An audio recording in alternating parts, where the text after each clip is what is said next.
দেখ, আজকে প্রথম রামাজান। আজকে আমরা প্রথম কি করব? ইফতার, ঠিক কি না? হ্যাঁ। তাহলে এই যে আমরা ছোটকালে এরকম ধরো ইফতার সাজিয়ে বসে থাকতাম আজানের অপেক্ষায়, কখন আজান হবে, কখন আমরা ইফতার শুরু করবো। যদিও আমাদের ইফতার এত আনহেলদি ছিল না, একটু হেলদি ছিল। আমরা এসবের পরিবর্তে খেতাম কি জানো? কাঁচা ছোলা ভেজানো, ঠিক আছে, চিড়ে, চিড়ে আছে না, মাখায় ওটা, দই আর চিড়ে, সঙ্গে একটু কমলা, একটু আপেল, ব্যাস। কিন্তু আস্তে আস্তে বাঙালি ফৈন্নি হতে শুরু করলো। তখন এই যে মুড়ি, ছোলা, এই যে তেল চেটচেটে পেঁয়াজু সব এসব খাওয়া খাওয়াই শুরু হয়ে গেল, ঠিক আছে।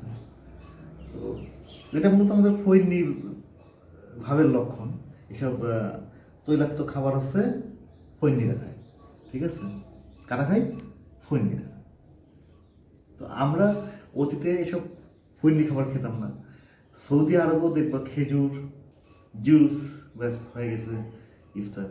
এরপর স্বাভাবিক যে খাবার যা খাওয়ার সেগুলোই খাই। কিন্তু আমরা এই রোজা খুলে সেরকম অস্বাভাবিক তৈলাক্ত খাবার খাই। এটা খুবই অন্যায় কাজ, ঠিক কিনা? ঠিক কিনা? হ্যাঁ বলো, জোরে বলো, কণ্ঠে জোর নাই। রোজা কার জন্য রাখছো তুমি? আল্লাহর জন্য রাখছো। জোরে বলো, কার জন্য রাখছো? আল্লাহর জন্য। তা আল্লাহর জন্য রাখছো বলে কেন জন্য নাই? তার মানে তুমি কি নাস্তিক? নাউযুবিল্লাহ মিন যালিক। যাই হোক, এখন আমরা ইফতার শুরু করব। আজান হবে।